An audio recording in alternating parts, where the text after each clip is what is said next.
La Lune. Pendant des décennies, nous avons rêvé d'y envoyer les hommes dans l'espoir de découvrir ses plus mystérieux secrets. Plus de 40 ans après les premiers pas de l'homme sur la Lune, des preuves révèlent que nous ne savons toujours pas réellement ce que la NASA a pu trouver là-bas, ni qui les astronautes ont pu rencontrer. Il se passe des choses très étranges sur la Lune et ça n'a rien à voir avec les humains. Des photos truquées, des astronautes voyant des ovnis et des témoignages attestant d'un complot qui remet en cause 50 ans d'histoire.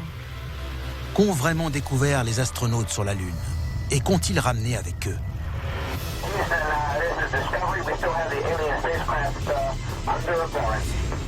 Dans cet épisode, nous allons vous montrer des images de missions spatiales que personne n'a jamais vues. Nous vous dévoilons cette vérité cachée par la NASA. Y a-t-il des extraterrestres sur la Lune? La machine est en marche.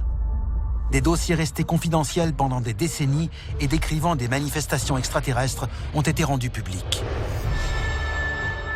Nous allons révéler le contenu de ces documents et découvrir ce que le gouvernement américain voulait cacher. C'est à suivre dans Alien Files, l'émission qui perce les plus grands secrets de la planète Terre. Lancé en 1968, le programme Apollo de la NASA envoie 9 missions habitées vers la Lune.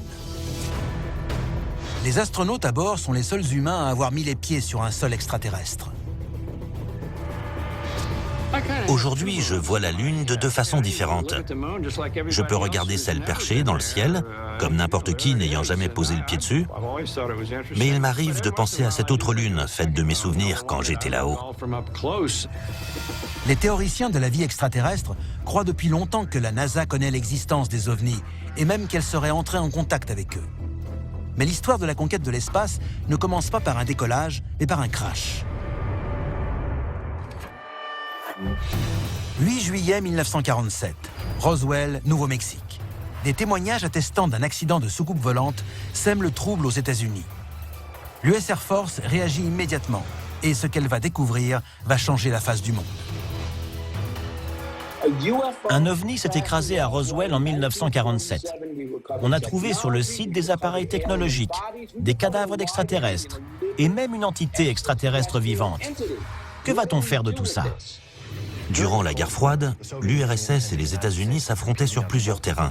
Il ne s'agissait pas seulement de combats armés, mais aussi d'une bataille sur le plan technologique. Tout matériel technologique extraterrestre était un atout d'une extrême importance pour l'armée américaine.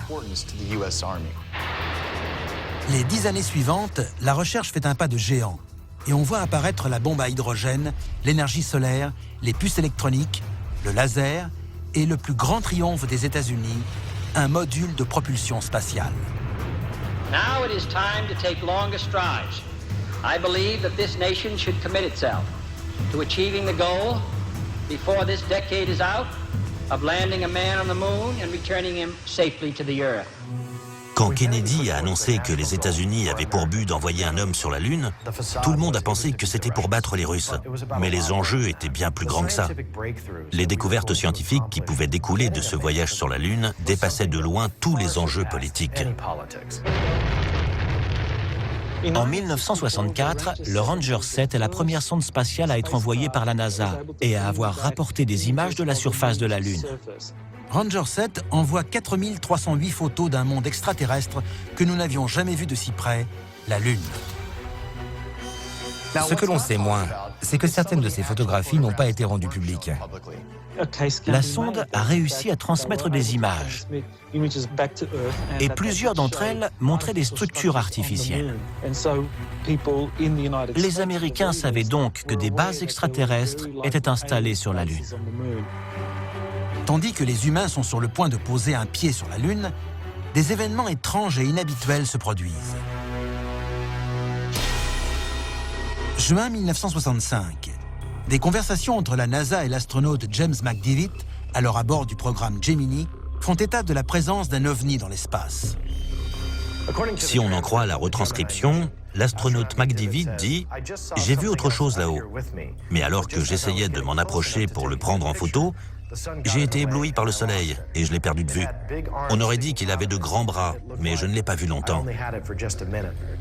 Après que plusieurs astronautes du programme Gemini aient vu des choses étranges dans l'espace, on a créé des noms de code comme Feu, Épouvantail ou Père Noël pour signaler un objet volant près du vaisseau spatial.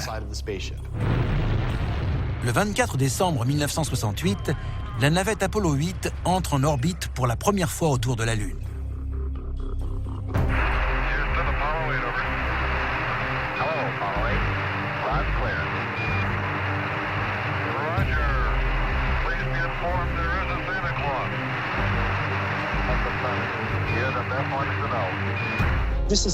Beaucoup de gens croient que cet épisode fait référence à l'approche du jour de Noël. Mais certains ont affirmé que le mot Père Noël était un des noms de code utilisés par les astronautes pour prévenir Cap Canaveral de la présence d'un ovni. Si les théoriciens de la vie extraterrestre disent vrai, la prédominance américaine durant la guerre froide ne dépendait que d'une seule chose: faire marcher un homme sur la Lune pour établir un contact avec les extraterrestres avant les soviétiques. S'il y avait des traces de technologie extraterrestre sur la Lune, il fallait absolument y aller en premier, et le plus vite possible, afin qu'on puisse se les approprier et les utiliser à des fins militaires. Si ces théories se révèlent exactes, le destin des États-Unis et peut-être même de l'humanité était entre les mains de Neil Armstrong, Buzz Aldrin et Michael Collins, l'équipage d'Apollo 11.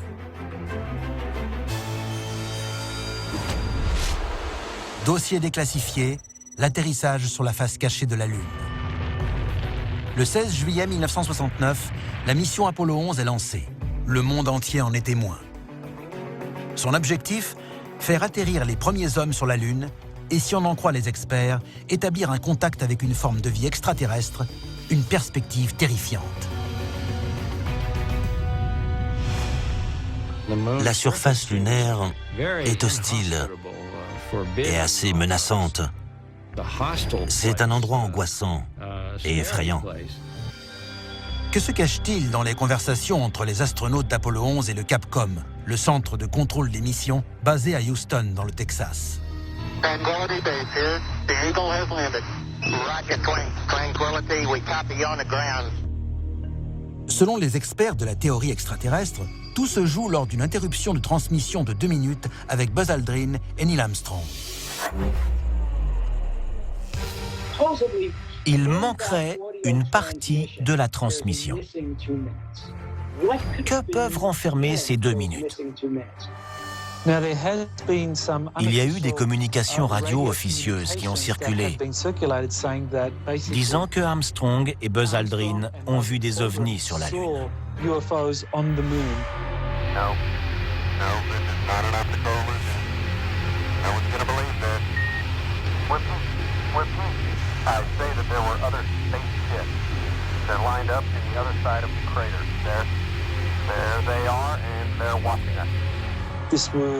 Ces discussions, retransmises par des sources non officielles, auraient été interceptées par des radios amateurs. De nombreux membres de la NASA affirment que c'est l'enregistrement original de Neil Armstrong. Les communications entre le Capcom et les astronautes dans l'espace sont relayées par 2 canaux. Le canal public qui retransmet les informations et le canal secret, directement géré par le ministère de la Défense, qui permet aux astronautes et au Capcom de communiquer librement et en toute sécurité. La NASA n'a jamais confirmé l'existence de cette conversation.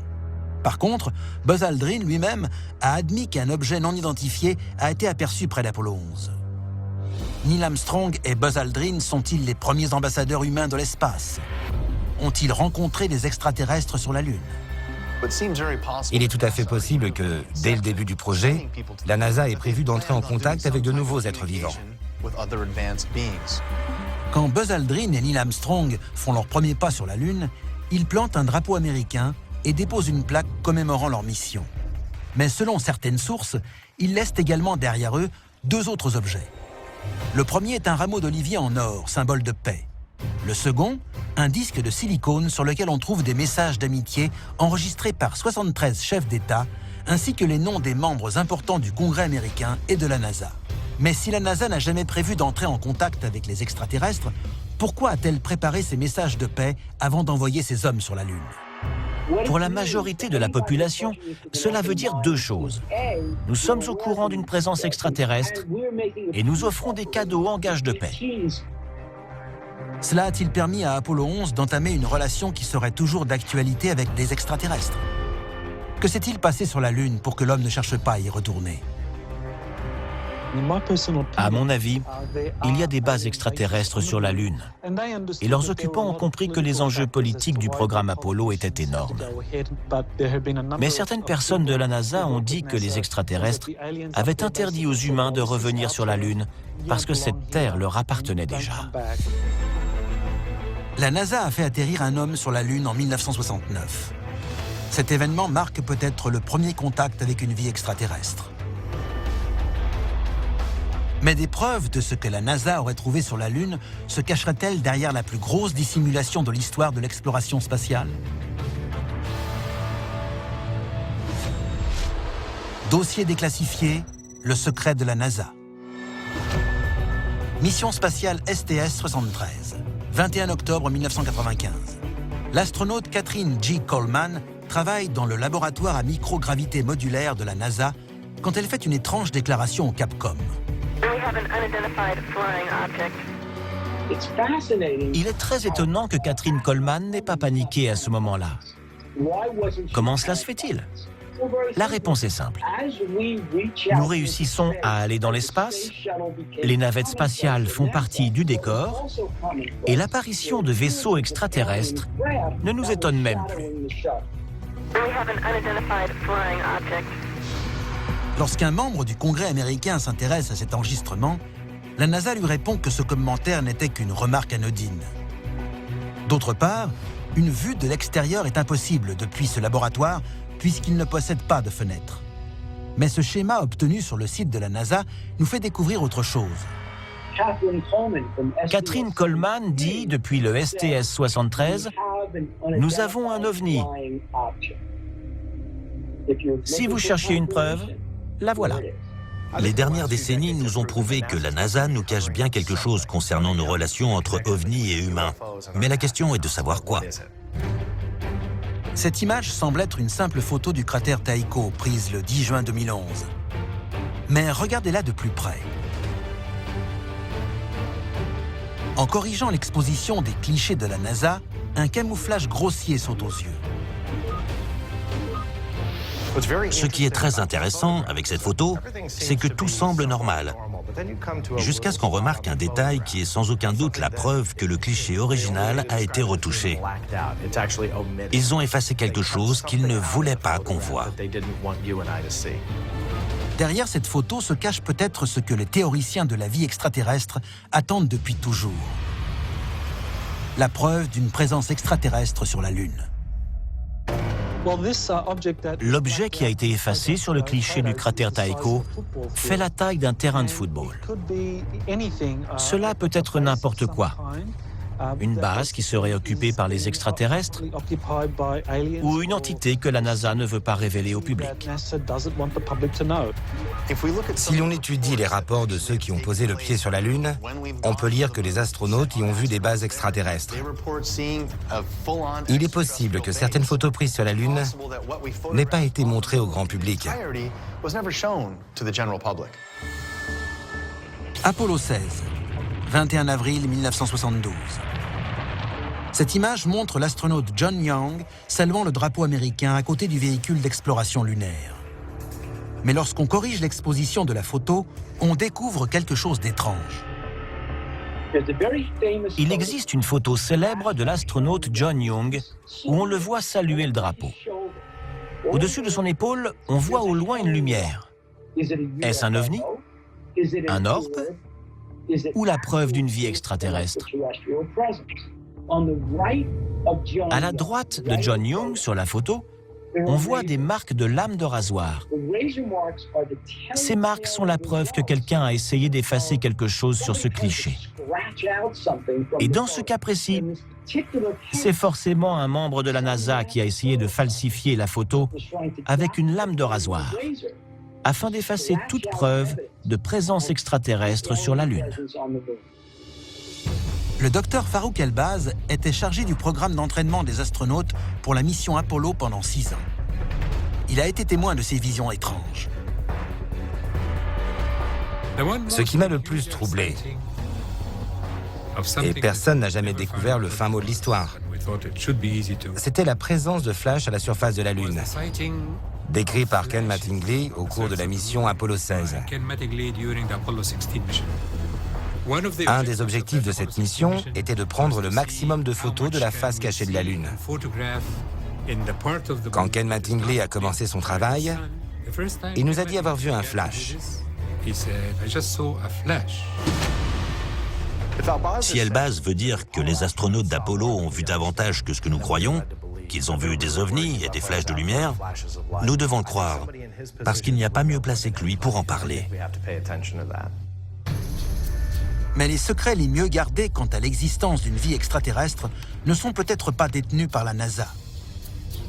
Récemment, un homme a réussi à pirater le réseau informatique de la NASA. Ce qu'il a découvert est totalement bouleversant. Il s'appelle Gary McKinnon. Gary McKinnon enquêtait sur les extraterrestres. Il a trouvé dans des dossiers confidentiels des documents prouvant que la NASA avait connaissance de l'existence d'ovnis. Ces prétendues découvertes inquiètent suffisamment le gouvernement américain pour qu'il demande son extradition de Grande-Bretagne. McKinnon risque jusqu'à 70 ans de prison et une amende de 2 millions de dollars. Si McKinnon peut prouver ce qu'il a dit, ça fera beaucoup de bruit auprès de ceux qui croient à la vie extraterrestre. On aura enfin la preuve que la NASA tente de dissimuler des preuves. Le pirate informatique Gary McKinnon affirme qu'il a vu des preuves établissant la plus grande affaire de dissimulation de l'histoire de la NASA. Il s'agit d'une liste d'officiers militaires révélant une histoire incroyable. Quand McKinnon a dit ce qu'il avait découvert, il a parlé d'un document trouvé dans les ordinateurs de la NASA appelé « officier non terrestre ».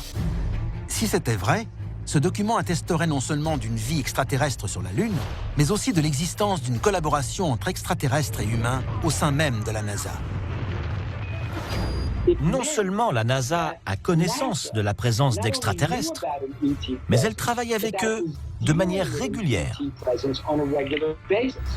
Si la NASA a caché l'existence d'extraterrestres sur la surface lunaire, seuls ceux qui ont vu ces dossiers confidentiels connaissent la vérité.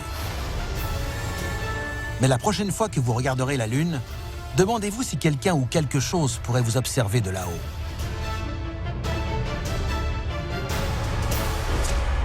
C'était Alien Files, l'émission qui perce les plus grands secrets de la planète Terre.